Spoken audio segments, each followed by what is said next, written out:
La notoriété ne confère pas les privilèges des juridictions. Donc M. Timba ne peut pas se croire au-dessus du tribunal. Il pose la question de savoir, mais lorsqu'on reproche à notre client, dans ce passage ici, Fally a dit, est-ce qu'il s'agit de la personne qui nous poursuit ou ce n'est pas, il ne s'agit pas de cette personne-là? Nous sommes en pleine instruction. Mais qu'est-ce qu'on demande au tribunal? Est-ce qu'en droit, atterrissons en droit, lorsque l'on demande la comparution de la partie citante, c'est un problème.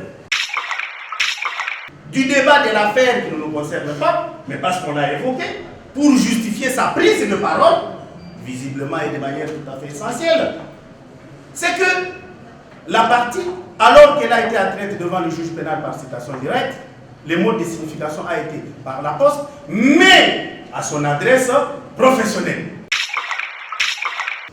Est-ce que c'est obligatoire qu'une partie puisse nommer son père? C'est obligatoire. Nous sommes avocats peut-être, il y a des justiciables qui peuvent venir devant vous et il y a des irrégularités, ça le nommer. Est-ce que c'est obligatoire de nommer un préalable? Quelle est la disposition qui interdit que la partie citante ne peut pas comparaître?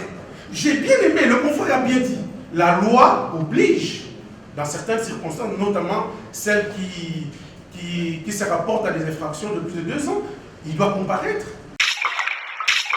Et votre tribunal a dit non, à cette adresse-là, lorsqu'il ne s'agit pas du domicile, il faut que la signification se fasse à personne.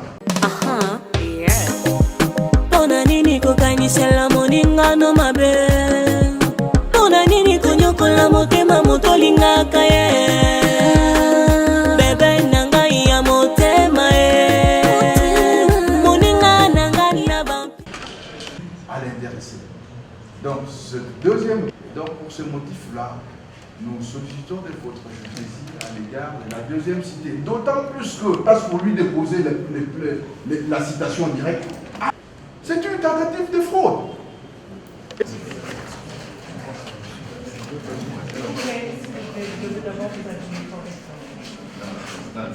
La dernière feuille d'audience datant du 5 septembre 2023 renseigne que la remise avait été contradictoire à l'égard de toutes les parties. Sur ce, le tribunal se déclare valablement saisi à l'égard de toutes les parties sur remise contradictoire.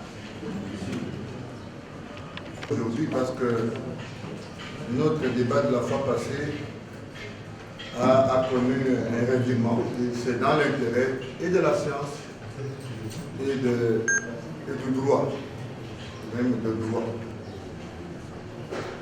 Nous avons, la dernière fois, planté le décor sur la manière d'atteindre les prévenus. Nous sommes heureux que le ministère public, dans son intelligence légendaire, ait donné raison à ce débat. Et je pense qu'il y aura une certaine constance dans les décisions qui vont venir dans l'intérêt de la loi, bien sûr. Parce que nous l'avons rappelé, vous allez voir le scénario de cette audience, ça va être très court parce que nous avons pensé que la religion du tribunal ce jour-là n'a pas été éclairée. Mais avant qu'on y arrive, les éléments élémentaires du code de la famille, et même en droit de la famille, renseignent qu'il y a un problème avec nos artistes. Le problème est lié au nom. Et vous savez, le fait de se transporter à la barre, mettre une touche, prendre la parole pour le compte de X ou de Y personnes, nous connaissons toute la discussion autour de la procuration, le porteur de pièces, mais nos stars ont parfois des noms un peu compliqués, qui échappent aux éléments constitutifs tels que coulés dans le code de la famille.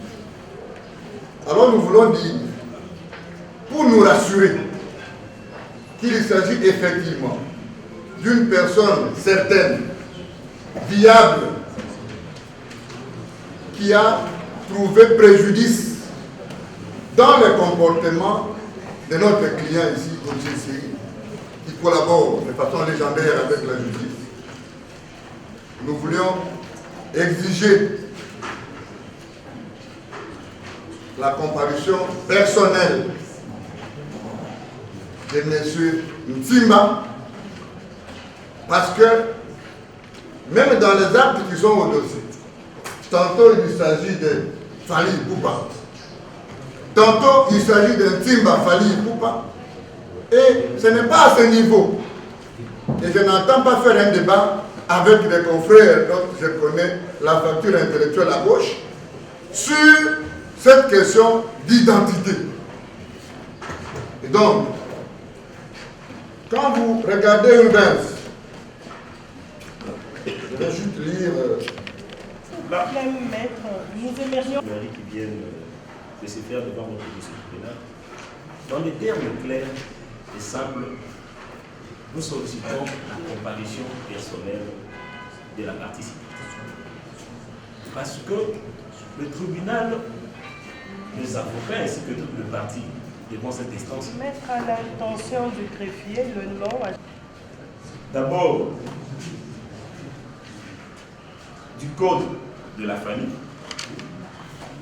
qui dispose à son article 56 que tout Congolais est désigné par un nom composé de un ou de plusieurs éléments qui servent à l'identifier. Donc, un seul élément, votre nom, est différent de la partie citante telle que indiquée dans la citation à peu près. La deuxième lecture, c'est les dispositions du Code de procédure pénale, à son article 57, qui dispose que la citation doit indiquer à la requête de qui elle est faite. Donc, vous verrez que, d'une part, on cite Ipoupa, Simba, Fali, et dans le corps, on aurait dit que c'est Fali qui a fait. Donc vous comprendrez qu'il ne s'agit pas de la même personne. Il ne s'agit pas de la même personne. Nous élevons un préalable de préalable. Ces préalables n'étant pas à empêcher votre tribunal d'instruire votre nom. Ces préalables, parce qu'il y a d'autres préalables. Ces préalables nous permettent, nos parties prévenues, d'être sûrs que la personne qui nous a cités est effectivement la personne que nous avons désignée à l'émission votre nom.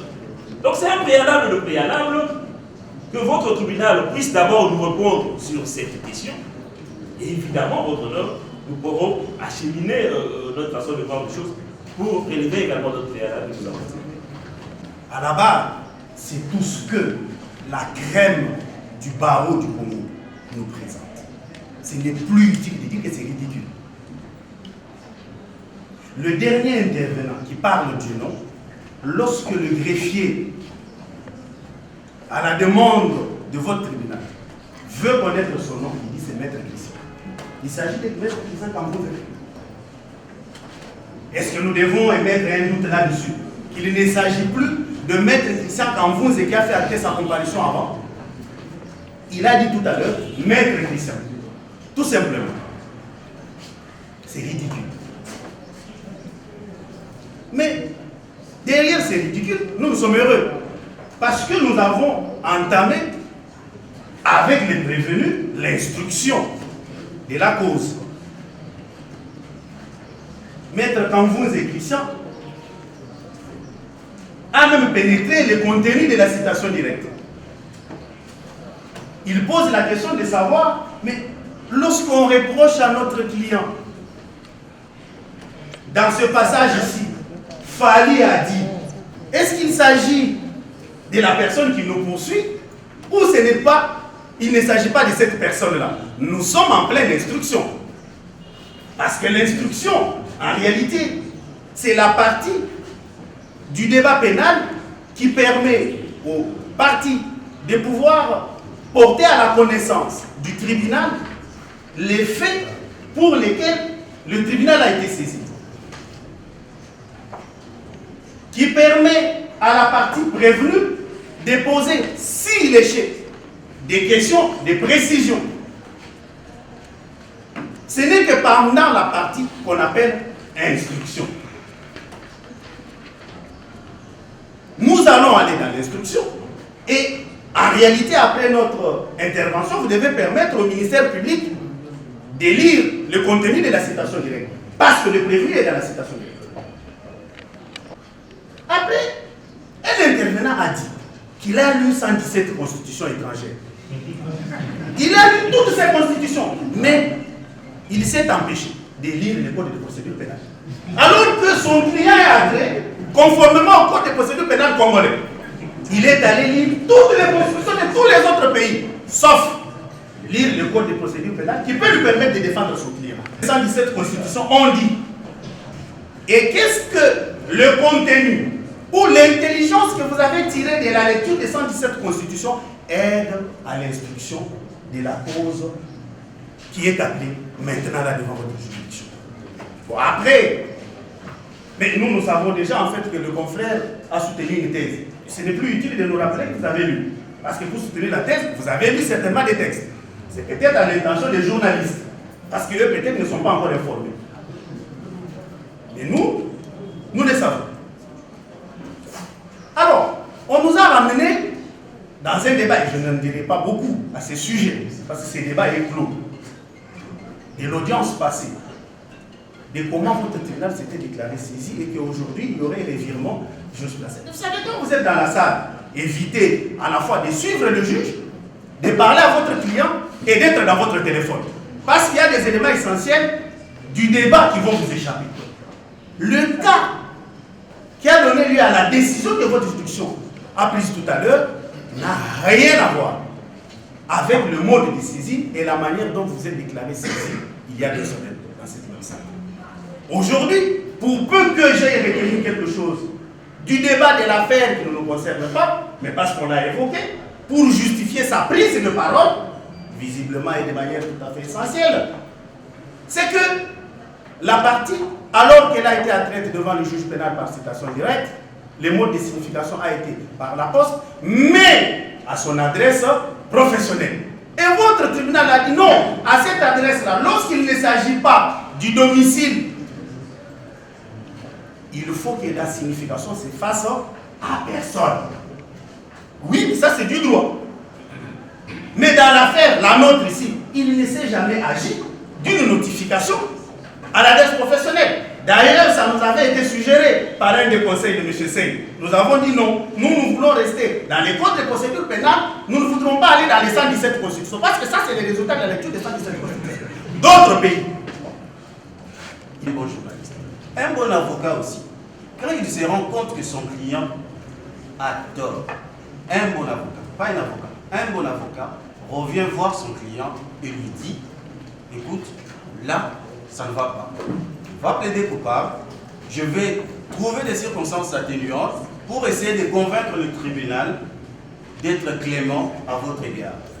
On ne vient pas vous brandir. On ne manipule pas le téléphone en plein audience. Monsieur le procureur de la République, je viens de suivre une plaidoirie.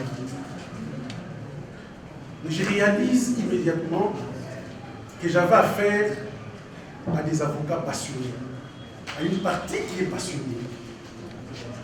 Parce que lorsqu'un élève ne comprend pas la question qui est posée, il peut se mettre à développer, même ce qui n'est pas demandé. On appelle ça la plaidoirie extra-causale. Qu'est-ce qu'on demande au tribunal? L'on vous dit, d'ailleurs, c'est ça la confusion. Les plaideurs qui viennent vous dire quelle est la conséquence de l'article 57, mais qui a parlé de tout ça? La demande, elle est simple. J'ai cru comprendre qu'un confrère avait compris finalement, parce qu'après avoir fait des pléonasmes, il est finalement revenu à la question. L'on vous dit, commençons l'instruction. Une question, une simple question, Madame la Présidente. Lorsque le tribunal examine les préalables, comment on appelle cet exercice-là? Nous sommes dans quelle étape? Mais l'instruction, vous n'aviez pas identifié les prévenus à l'audience passée? Vous l'avez fait. Donc, il se trompe. Je comprends la désillusion. On a cru que l'on viendrait et sur le banc, on obtiendrait la condamnation de M. C. Je comprends. Vous savez, quand vous venez dans un procès et que vous n'obtenez pas la condamnation, vous devez vous mettre en tête que vous avez perdu. Mais le procès, il ne s'ouvre pas automatiquement. Il y a ce qu'on appelle, Madame la Présidente, les préalables, c'est-à-dire il faut que la porte s'ouvre.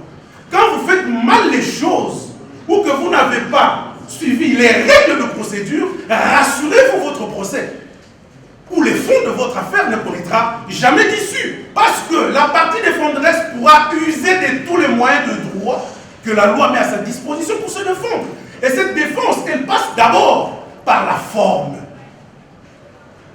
Je suis un peu embêté d'entendre des pléonasmes et même des avocats avec qui, on doit le dire, certains avocats, nous sommes des amis. Mais venir parce qu'on a la passion, commencer à jeter des pics aux confrères, je ne le ferai pas. Imaginez un peu mon statut, ne me le permet pas. Mais qu'est-ce qu'on demande au tribunal? Est-ce qu'en droit, atterrissons en droit, lorsque l'on demande la comparution de la partie citante, c'est un problème. Quelle est la disposition qui interdit que la partie citante ne peut pas comparaître? J'ai bien aimé, le confrère a bien dit, la loi oblige, dans certaines circonstances, notamment celles qui se rapportent à des infractions de plus de 2 ans, il doit comparaître. Nous, ici, on n'avait pas intérêt que M. Sel comparaisse. Il pouvait ou ne pas comparaître parce que la loi n'oblige pas. Mais s'il est venu, c'est pour le besoin de la vérité. Qu'est-ce qu'il y a de mal lorsqu'on demande à la partie citante de comparaître? Pourquoi l'on doit s'agiter lorsque l'on dit que messieurs, la partie citante, monsieur Hippo Pantimba fallait qu'il comparaisse? Ça concourt à la recherche de la vérité, justement. Madame la Présidente, telle était notre demande. Cette demande-là n'appelait pas aussi des démonstrations de pléonasme ou encore du néologisme pour démontrer qu'on est rhétorique. S'il vous plaît, messieurs, venez. Que nous ne sommes pas des maçons, nous sommes des architectes. Et chaque mot qui est posé ici devant votre tribunal, même l'allusion faite à l'audience passée, a une signification. Rassurez-vous.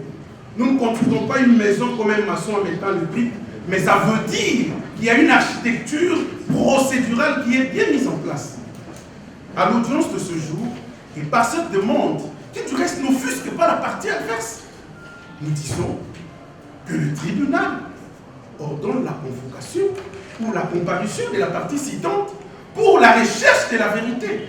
Et cela concourt au même but d'un procès. Et donc, Madame la Présidente, quelle était notre demande, qui était simple, qui n'appelait pas qu'on s'attaque aux avocats? Nous ne les ferons jamais. Mais sachez que c'est une architecture procédurale qui est mise en place. J'ai dit, je vous remercie. Avoir une constitution de pays étrangers, votre honneur, mais il faudrait également bien lire notre constitution. Le mariage pour tous n'est pas consacré dans notre constitution. Le mariage pour tous. Donc, dans nos propos, en tant qu'avocats au parti, nous devons éviter de dire certaines choses. En tout cas, le mariage pour tous n'est pas concentré chez nous. Deuxièmement, on vous a dit que nous n'avons pas nommé le préalable. Mais qu'on nous dise, est-ce que c'est interdit? Est-ce que c'est obligatoire qu'une partie puisse nommer son préalable? C'est obligatoire. Nous sommes avocats peut-être, il y a des justiciables qui peuvent venir devant vous et relève de juridiction, ça le nommer. Est-ce que c'est obligatoire de nommer un préalable? Question. Troisièmement, votre honneur, on nous a parlé de la désaveu ou de restriction. Non, je comprends quand on s'éloigne de cours de tribunaux, votre honneur, de d'autres fonctions, on oublie certaines choses. Donc de temps en temps, nos amis, il faut revenir à la barre pour vous mettre à jour. L'éloignement n'est pas un bon signe dans la procédure pénale, dans la procédure de cours. Nous disons que c'est un préalable. Pendant le préalable, on relève le fait que le nom repris sur la citation directe est différent du nom repris dans le fait votre honneur. On dit qu'on a abordé les fonds, qu'on a abordé l'instruction votre honneur. Mais ce n'est pas ici l'endroit pour venir apprendre aux gens comment. C'est quoi la signification d'une instruction en la procédure pénale? L'instruction, nous sommes des avocats d'un certain âge, nous les connaissons. Les rats chinois, ce n'est pas digne des avocats que nous sommes. nous avons été respectueux de bout en bout. Votre honneur, la notoriété ne confère pas les immunités. La notoriété ne confère pas les privilèges des juridictions. Donc M. Timba ne peut pas se croire au-dessus du tribunal. Notre requête a été simple, votre honneur. Quand nous nous adressions au tribunal, nous espérions que de l'autre côté de la barre, il y avait des avocats chevronnés. Nous respections leur statut de professionnels. Mais s'ils veulent nous amener à expliquer les questions élémentaires, l'intelligence cachée dans notre demande, dans nos moyens, nous allons le faire. Votre honneur, en droit, il y a ce qu'on appelle l'intérêt. Quand il n'y a pas d'intérêt, l'action n'a pas de sens. Quel est l'intérêt de savoir si réellement le citant est bel et bien M. Fally? C'est évident. Parce que votre honneur, quand le tribunal aura ordonné sa comparution personnelle, ce que nous demandons, vous découvrirez les choses. Nous ne sommes pas venus ici pour blaguer. Je vous ai dit votre honneur dans ce flash. Il y a 10 ans d'interview, 10 ans d'émission. C'est du temps, c'est des sommeils perdus. Ce n'est pas pour fuir le débat. Ce n'est pas pour fuir le débat, votre honneur. Nous pensons que notre requête demeure pertinente et votre tribunal fera bon droit en y accédant. Nous avons dit. Donc, en tout état de cause, nous sommes résumés tout à l'heure, et arrivons au point de droit. Pour que le droit sera dit aujourd'hui, il s'agit de cela. Dans un procès pénal, qui est l'organe poursuivant? C'est le ministère public. A-t-on utile? Oui, même si nous avons forcé sa main, parce que j'entends des chuchotements de l'autre côté, et ça c'est un langage qui est décrié par tous les doctrinales du droit processuel pénal. Forcer la main du ministère public. Non. Rubens est contre cette pratique-là. On ne force jamais la main du ministère public. Toute action pénale, c'est l'action du ministère public. Et la partie civile se greffe à cette action. Donc, j'ai une façon de vous dire, madame, que ces histoires d'identification, ces débats, c'est un débat purement civil. Mais l'action publique est pendante de l'organe poursuivant doit faire son travail, madame. Qu'on ne court-circuite pas votre action, pas dans l'action du ministère public. Si en temps utile, le ministère public estime que la personne qui sollicite des dommages et intérêts n'est pas faillible ou pas, mais là, par rapport à nos postulations civiles, vous allez nous démonter, madame. Mais pour le moment, procédez. Le ministère public, son action est pendante, madame. Les faits qui sont présentés par devant vous sont pour une infraction distincte, deux infractions, dont la diffamation. Et pour cette infraction-là, par exemple, il n'est même pas besoin que les diffamateurs aient cité le nom du diffamé. La jurisprudence dit ça suffit qu'on soit capable d'identifier de quelle personne il s'agit. Donc, cela vous permettra de comprendre qu'il n'y a aucune obligation pour le citant d'être ici présent. Il est représenté par ses conseils. Il n'y a aucune disposition légale qui vous a été donnée qui l'oblige à se présenter ici. Donc, invitez-nous à aller au fond. S'il y a autant de patients, c'est parce qu'on n'a pas encore parlé du droit. On est en train de divaguer, on ne parle pas du droit. Quand on parle du droit, le droit va nous taire tous et nous irons vite au droit et nous laisserons la passion de côté. Je ne peux toujours pas vous remercier. C'est ce qu'il fait de la parole que vous lui apportez afin de rencontrer la demande qui a été émise par le DC pour ne pas le citer, parce que c'est de lui qu'il s'agit. Nous avons cela, Madame le Président, je ne vais pas employer un substantif que je n'ai pas aimé moi-même. On a dit c'est ridicule, c'est trop fort, je ne veux pas le dire, parce que je porte toujours mes gants. Mais je dirais plutôt c'est une aberration grotesque. Si des avocats, permettez-moi de le dire dans ce sens-là, de cette facture, voyez-vous, se permettent de s'élancer des colliers, des pamphlets, des vous et en présence des néophytes qui sont dans la salle. Ça fait vraiment très mal.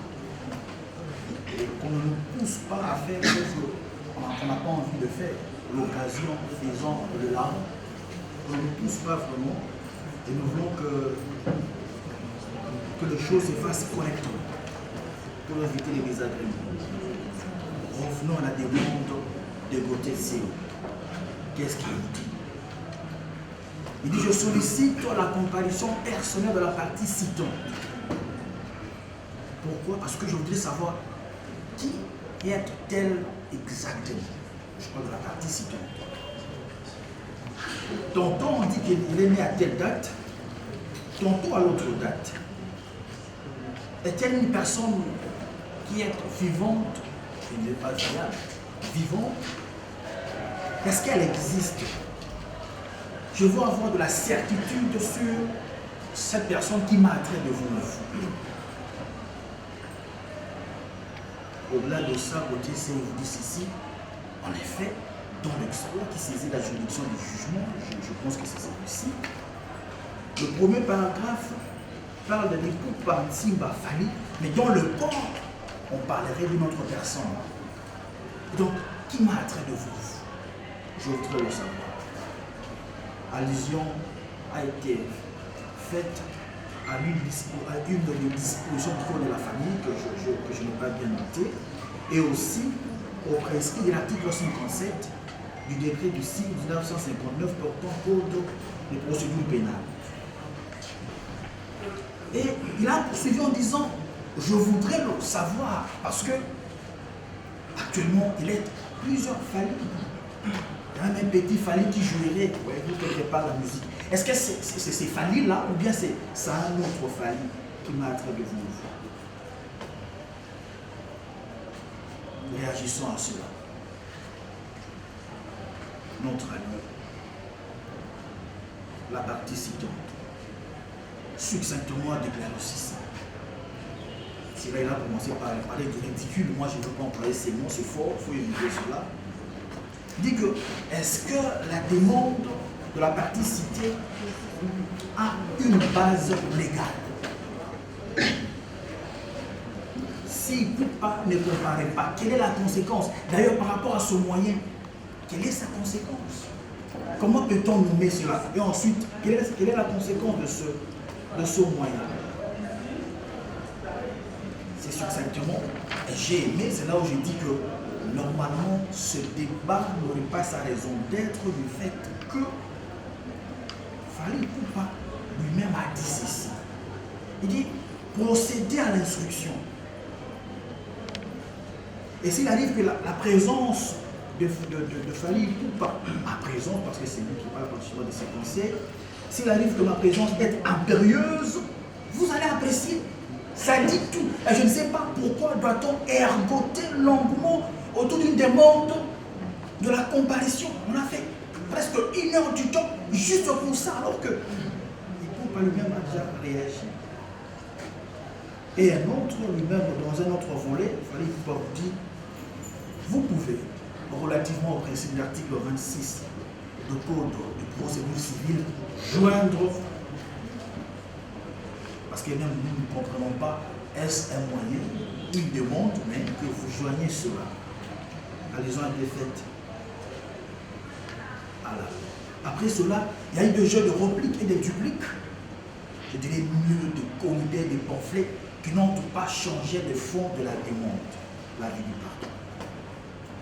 Madame le Président, le voici. Mais avant cela, nous voulons savoir cette demande, quel est son fondement? Quelle est la conséquence en droit si Poupa ne compare pas devant vous? Parce que lorsque la partie citée ne compare pas, la suite nous la connaissons tous dans la salle, excepté les néophytes. Mais nous connaissons, nous qui sommes tous en robe noire et tout, nous connaissons la suite. Mais quand Poupa dit: je ne vais pas comparaître, quelle sera la suite? Est-ce que ce n'est pas une demande, je ne dirais pas fantaisiste, mais bon, nous aussi on n'a pas compris cela, voyez-vous. On n'a pas compris cela. Pas de base légale relativement à la comparution personnelle de la partie citante qui sous-tend leur demande. On me parlera de code de la famille, mais je parle de la comparution personnelle de la partie citante. Madame, c'est une défense. Mais appel contre la décision, il est accordé la remise que vous avez sollicitée. C'est un moyen de droit très pertinent. Nous n'avons rien à faire, nous ne pouvons pas faire de commentaires sur l'acte d'appel. Monsieur C est assisté. On n'a pas encore fini. Je vous mettrai l'audience suspendue et reprise. Mais protesté par le biais de ce conseil, 7e jour du mois de septembre de l'année en cours. Votre avis? 9. Portant code de procédure pénale. L'appel peut être fait soit par déclaration en référence au bas de l'original de l'acte de signification, soit par déclaration au greffe de la juridiction qui a rendu les jugements, etc. C'est que la partie citée a fait. Et donc c'est conforme à la loi. La conséquence, elle est connue, c'est la surséance. Je constate que cet acte d'appel se rapporte avec le dossier sous examen qui est le 30.838 par chambre 3 et par voie de conséquent, nous ne pouvons que sursoir dans la présente cause en attendant que le juge d'appel puisse se prononcer par rapport au bien fondé de cet acte.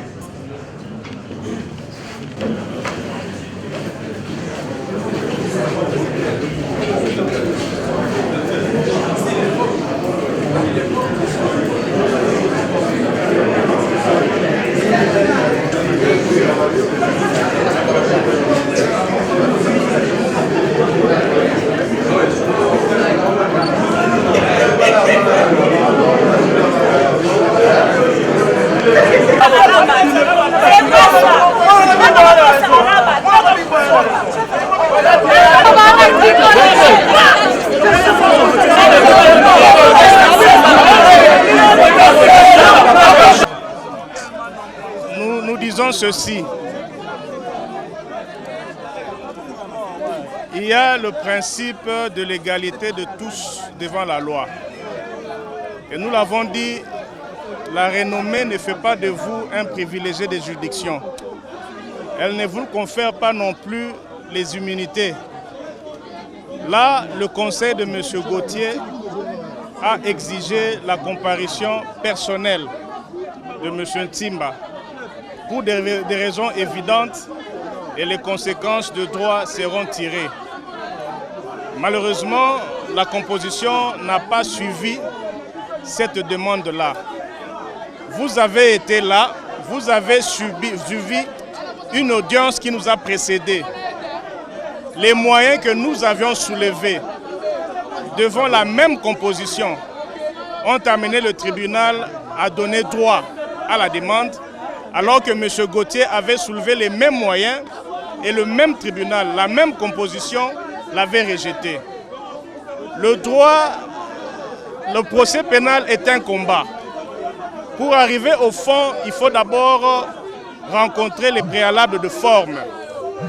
Et dans le cas d'espèce, M. Gauthier a usé d'un droit constitutionnel d'aller en appel contre une décision qui est manifestement illégale. La même demande devant le même tribunal, devant la même composition, on donne raison à un justiciable X et on ne donne pas raison à M. Gauthier Sey. Cela pousse à une suspicion et nous pensons qu'il n'y a que le tribunal de grande instance qui peut dire le droit devant cette décision. Mais aussi, il faut savoir une chose pour l'intérêt de l'opinion. Quand nous portons cette toge, nous ne sommes pas warriors, nous ne sommes pas gaulois, moins encore spiritas. Nous sommes des avocats. Et il ne faut surtout pas penser à un acharnement contre M. Ntimba. C'est M. Ntimba qui est allé en justice contre Gauthier Sey et non l'inverse. Autant M. Ntimba a le droit de se plaindre devant le tribunal, autant M. Gauthier Sey a le droit d'être assisté par des avocats et être défendu. Ce n'est pas un buzz.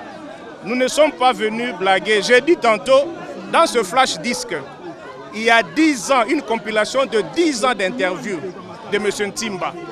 Au moment opportun, vous verrez ce que nous allons en faire. Monsieur l'avocat, s'il vous plaît, juste une question sur mon film Blues. Le préalable, M. Gauthier n'est menacé par rien.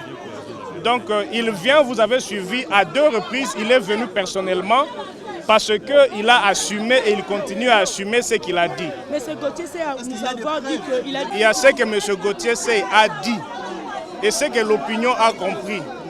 Le débat va porter sur ce que M. Gauthier Seye avait dit. Et la charge de la preuve incombe à celui qui accuse. Au moment opportun, vous verrez, mais nous, en tant que défense de M. Gauthier Seye, nous avons pris le temps nécessaire pour réunir les éléments nécessaires pour soutenir le procès de M. l'avocat, vous exigez la présence. La première des questions, il faut savoir à qui nous avons affaire. Il